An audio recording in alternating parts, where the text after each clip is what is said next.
मीनाक्षी, मीनाक्षी कुठे आहात तुम्ही? मी या खोलीत आहे, या अंधाऱ्या खोलीत आहे मी. मला तुमचा आवाज ऐकू येतोय. प्लीज मला वाचवा, प्लीज. मीनाक्षी, मीनाक्षी काय झालं? कुठे आहात तुम्ही? प्लीज प्लीज मला इथून बाहेर काढा. प्लीज मला वाचवा. अभिजित, तुम्हीच मला इथून सोडवू शकता. अभिजित, प्लीज प्लीज मला वाचवा. मीनाक्षी, मीनाक्षी तुम्हाला काही होणार नाही. मी असताना तुम्हाला काही होऊ देणार नाही मी.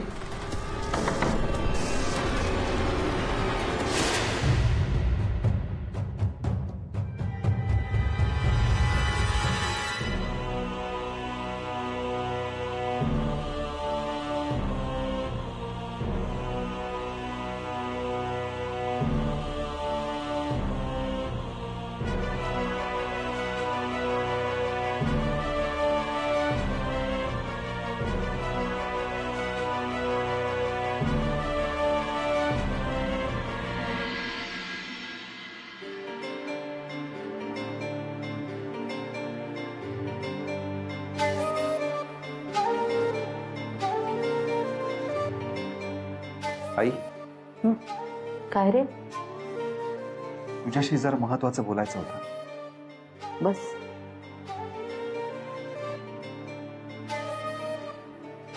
बोल. आई, तुलाही खरंच असं वाटतंय की माझं काही चुकतंय म्हणून? काय झालं अभि? कशाबद्दल बोलतोयस तू? माझ्याच अशा विचित्र वागण्याबद्दल बोलतो. आई, मला हल्ली सगळीकडे फक्त मीनाक्षीच दिसायला लागली. स्वप्नही तिचीच पडतात. स्वप्नात ती कुठल्या तरी संकटात अडकलेली असते. कुठल्या ना कुठल्या गोष्टींची दोन हात करत असते. आणि ते सगळं बघून मला अस्वस्थ व्हायला होतं. आणि त्याच अस्वस्थपणाचं रिफ्लेक्शन माझं तुमच्या बरोबरच्या वागण्यात निघतं. हे सगळं काय होतंय आई? का होतंय? मला काहीच कळत नाही. हे असं घडतंय कारण तू मीनाक्षीच्या प्रेमात पडलायस. याआधी एकदा असंच घडलं होतं. सुहाच मला सांगत होती. हो, म्हणजे मीच सोहाला तसं म्हणालो होतो. पण तेव्हा मलाच काही ठरवता येत नव्हतं. म्हणजे ती फक्त एक व्यक्ती म्हणून मला आवडत होती. पण आता तसं नाही आहे. मला तुझं म्हणणं पटायला लागलंय. तू म्हणतेस तेच बरोबर आहे. माझं मीनाक्षीवर खूप प्रेम आहे. ती कबूल कर. आज ही गोष्ट तू स्वतःशीच कबूल केलीस हे बरं झालं. आता एक गोष्ट कायम लक्षात ठेव. ज्या गोष्टीला आपण मनापासून साथ घालतो ना, ती गोष्ट आपल्याला प्रतिसाद दिल्याशिवाय राहत नाही. तुझं प्रेम खरं आहे ना, मग तुला ते मिळणारच. आणि यापुढे सगळं काही ठीक होणार आहे. तू उगाचच काळजी करत बसू नकोस. जा, फ्रेश होऊन ये. मी नाश्त्याचं बघते.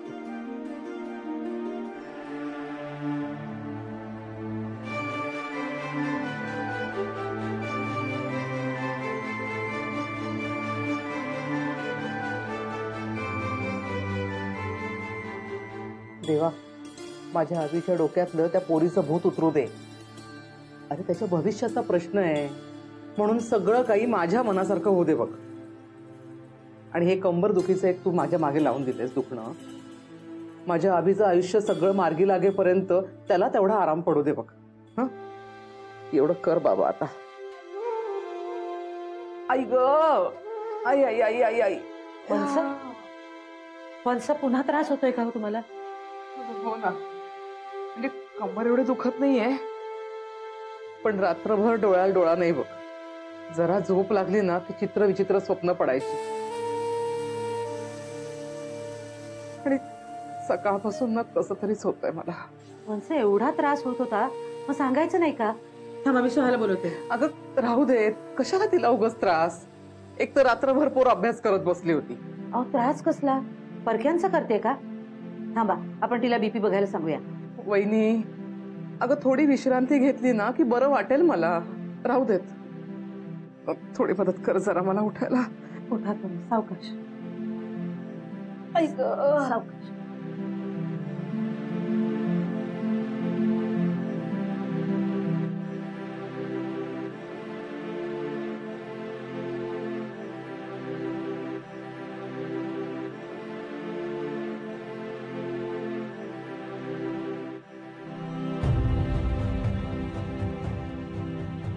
मला माफ करा वंस, पण आजचा दिवस तुमच्यासाठी खरंच चांगला नाहीये. तुमची पण काही चूक नाहीये म्हणा. तुम्ही जे काही करताय ते अभिच्या भल्यासाठीच करताय, आणि मी जे काही करते तेही तुमच्या अभिच्या भल्यासाठीच करते.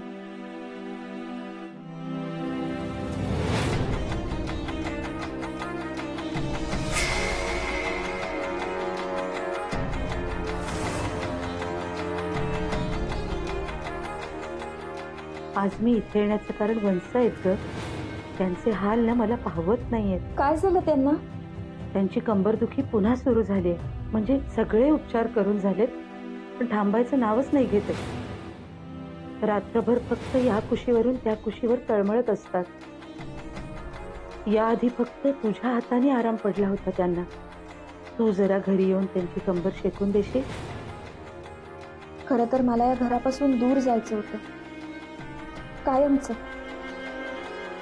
म्हणूनच या घराबाहेर पाऊल टाकलं होतं. पण मन जे ठरवतंय ते नशिबाला मान्य नाही, आणि नशीब जे करायला सांगतंय ते मनाला पटत नाही. काय करू? अजूनही वेळ गेलेली नाहीये. आज जाऊ की नको जाऊ? अगं, जेव्हा तुला आधाराची गरज होती तेव्हा याच माणसाने तुला आधार दिला होता, आणि याच माणसाने तुझ्यावर उपचार देखील केले होते. त्यामुळं आता त्यांना तुझी गरज आहे.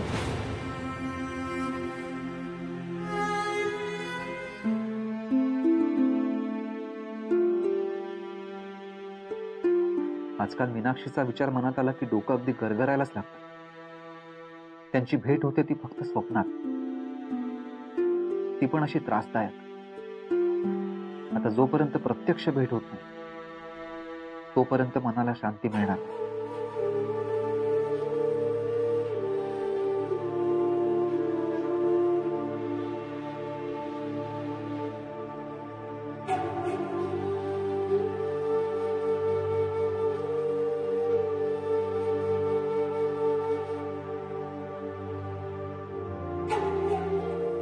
नाही नाही, मीनाक्षी नक्कीच.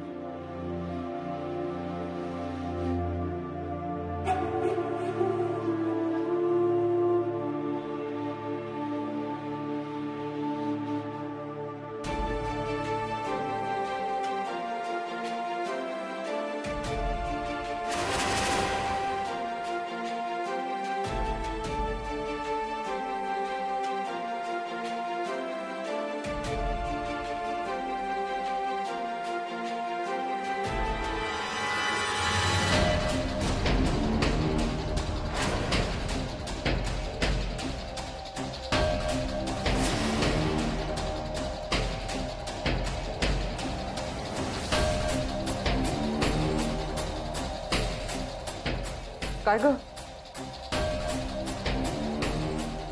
इथे कशाला आलीस तू?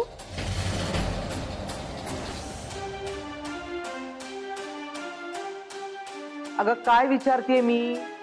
तू काय करतेस इथे? मीनाक्षी, बरं झालं तू आलीस. मी तुझीच वाट बघत होते. म्हणजे तू बोलवून घेतलंस तिला इथे? हो,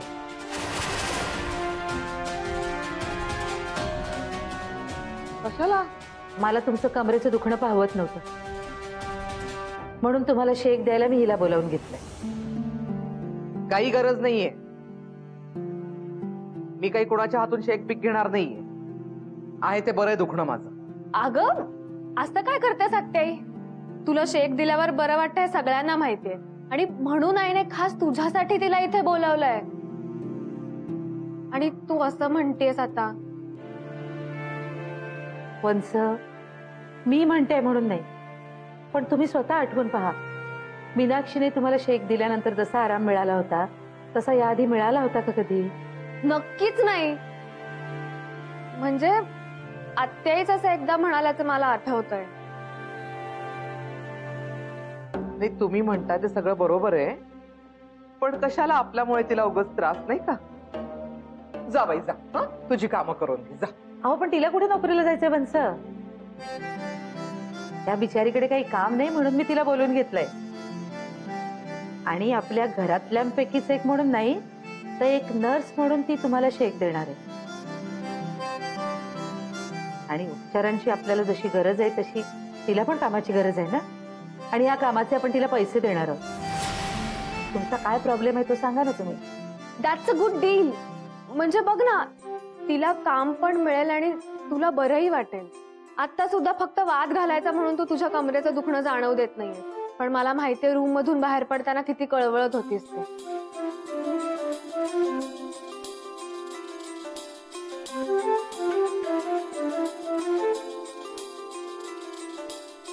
आता तुम्ही म्हणता तर ठीक आहे, घेईन मी शेक. पण माझी एक अट आहे. काय? ही मुलगी फक्त शेक देण्यापुरती आपल्या घरात राहील, 1 तासभर. त्यानंतर 1 मिनिटही ती इथे थांबणार नाही. आणि दुसरी गोष्ट म्हणजे इथल्या कुठल्याच गोष्टीमध्ये ती ढवळाढवळ करणार नाही.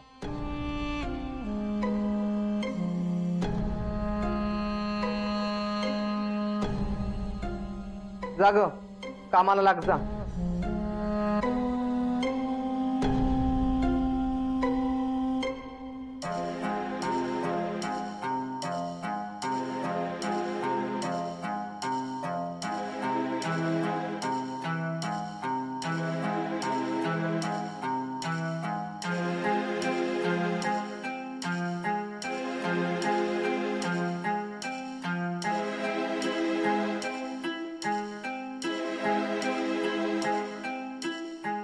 आई, माझं काम राहिलं, मी आले.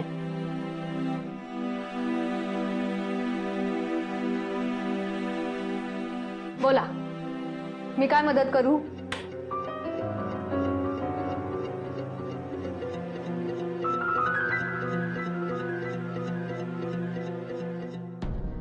काय झालं? बोल ना. माझ्याशी खोटं का बोललात तुम्ही? मला आत्यांनीच बोलवले असं का सांगितलं? बोला ना, असं का बोललात? दुसरा कुठला पर्याय होता माझ्यासमोर? वंसनचे हाल मला पाहवत नव्हते आणि खरं सांगून तूही आली नसतीस म्हणून खोटं बोलले. पण एक गोष्ट लक्षात ठेव, तुला जशी कामाची गरज आहे ना तशीच आम्हालाही तुझ्या कामाची गरज आहे. म्हणजे वंसननाही आराम मिळेल आणि तुलाही थोडे पैसे मिळतील. पैसे? मी पैसे नाही घेणार आहे या कामाचे. अगं पण तुझ्या समोरच तर मी वंसनशी याविषयी बोलले ना. हे बघा, हे काम उरकून मला इथनं लवकरात लवकर निघायचंय. बाकी मी आता काही बोलणार नाही.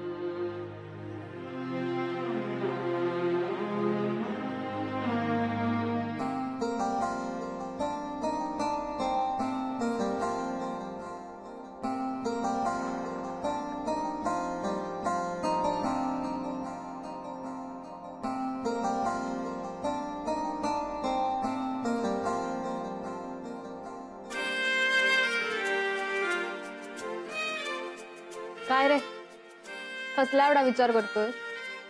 नाही, काय नाही. नक्की कसलाही विचार करत नाहीयेस ना? नाही. मीनाक्षीचाही नाही? हा, झाली तुझी पुन्हा सुरुवात. तुला सांगू, मीनाक्षी विषय निघाल्यावर जेव्हा तू ब्लँक होतोस ना तेव्हा अजूनच क्यूट दिसतोस. सुहा, आता मस्करी पुऱ्या. पर मला एक गोष्ट सांग, आईने नक्की मीनाक्षीला फक्त शेक देण्याच्या कामासाठीच बोलावलंय ना? हो. तू का विचारतोयस? तुझ्यासाठी बोलवायला हवं होतं का? सॉरी. पण मी काय सांगते ते नीट ऐक आता. मीनाक्षीला बोलवण्यामागे आईचा एक प्लॅन आहे. तू तिला भेटावंस, तिच्याशी बोलावंस हा मेन उद्देश आहे. आता खरं कारण सांगितलं असतं तर ती आली नसती, म्हणून आत्याईचं कारण सांगितलं. आता थोडा वेळ का होईना मीनाक्षी आपल्या घरी येऊन जाऊन असणार आहे. सो योग्य वेळ गाठ आणि तिला आपल्या मनातलं सांगून टाक. Got it? मला वाटलंच होतं तिची अशा येण्यामागे नक्कीच काहीतरी कारण असणार. आपण आई असा काही प्लॅन करेल असं खरंच नव्हतं वाटत. कमॉन, आई आहे ती. तू नर्वस झालेला बघवणार आहे का तिला? आणि हॅलो, आईचा जरी प्लॅन असला ना तरी ह्यात माझंही कॉन्ट्रीब्युशन आहे. तो तू माझंही कौतुक करू शकतो. वा, या सगळ्या प्लॅन बद्दल आत्याईला कळलं तर? ए, किती घाबरतोस रे? आणि मलाही घाबरवतोयस तू आता. पण डोंट वरी, आत्याईला काहीही कळणार नाही. आणि मीनाक्षी इथे येण्यामुळे तुझा जसा फायदा आहे तसा तिचाही फायदा आहे. तो कसं काय? म्हणजे बघ, मीनाक्षी येण्यामुळे तिला तिच्या कंबरदुखीपासून आराम मिळणार आहे और आपको आपके दिल के दर्द से आराम मिलने वाला है.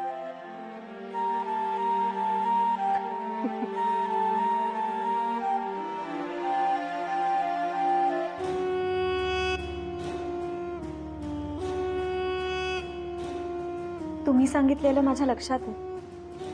तुला खरंच वहिनीने बोलवलंय का आमच्या घरात यायचं म्हणून तूच आपलं पुढे पुढे करून?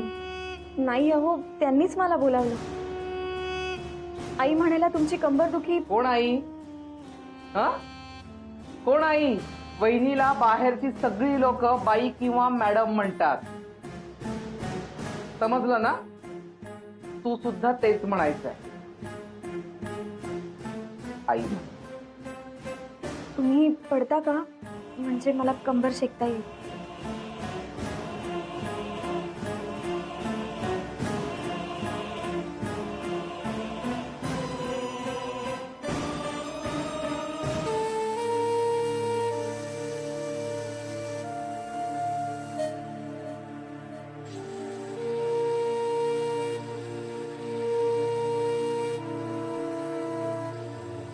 अभिनी पण तुला भेटायचा प्रयत्न केलाच असेल ना?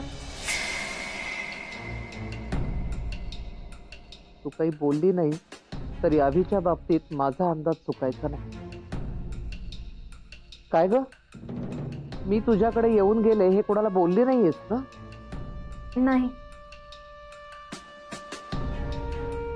आणि हो, एक गोष्ट लक्षात ठेवायची, माझ्यामुळे तू सगळ्यांशी असं वागतेस हे कोणाला कळता कामा नये. नाही तर या घरातून तुला मी केव्हाही बाहेर काढू शकतो. काय? हो. आणि अजून एक गोष्ट, आयुष्यामध्ये सगळ्यात मोठा गुन्हा काय असेल तर दुसऱ्याची नाती तोडणं. तुला नाती काय करणार आहेत म्हणा, अनाथच तू, सांगून काही उपयोग पण नाही तुला.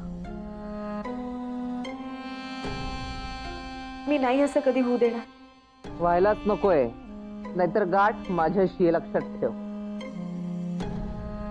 आता मी काय सांगते ते नीट लक्षात घे.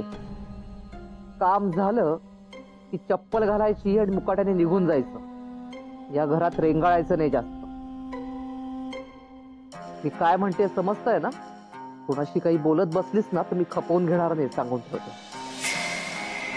मी कोणाबद्दल बोलतेय तुझ्या लक्षात येतंय ना? हो. मी अभिबद्दल सांगतेय तुला, कळतंय ना? मी बाकी सगळं सहन करेन, पण माझ्या अभिला जर कोणामुळे त्रास होणार असेल ना तर तो नाही सहन करणार.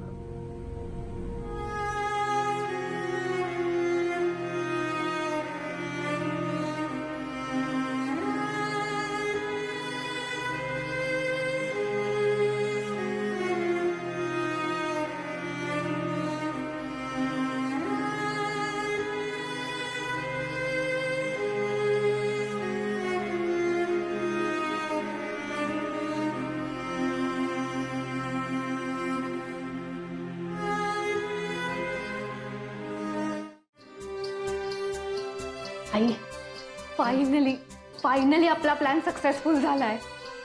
आज मीनाक्षी आपल्या घरी आहे. कोणाला फोन करतेस तू आता? अगं वनिता ग, रिंग होते पण फोन उचलत नाहीये. किती फोन करायचे? सकाळी सकाळी कुठे गेले काय माहित. नको तेव्हा वेळेच्या आधी हजर असते आणि आता गरज आहे ना त्या पत्ता नाही तिचा. Cool down. वनिता आहे ती. शेवटी काही झालं तरी ती तिच्या वेळेनुसार येणार आणि तिच्या वेळेनुसारच जाणार. अडकली असेल कुठेतरी, नाही तर कुणाबरोबर तरी भांडत बसली असेल. यू डोंट वरी, मी बघते तिचं काय करायचं ते.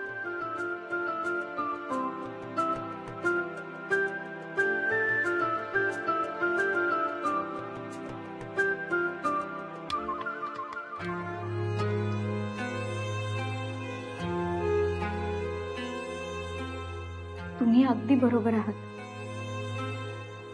आणि तुम्हाला वाटणारी भीती पण मी समजू शकते. फक्त तुमच्या एकाच गोष्टीचं वाईट वाटते. तुम्ही असं म्हणालात की मला नात्यांचं महत्त्व कळत नाही. पण खरं सांगू का, नात्यांचं महत्त्व त्यांनाच जास्त कळतं ज्यांना नाती मिळत नाही.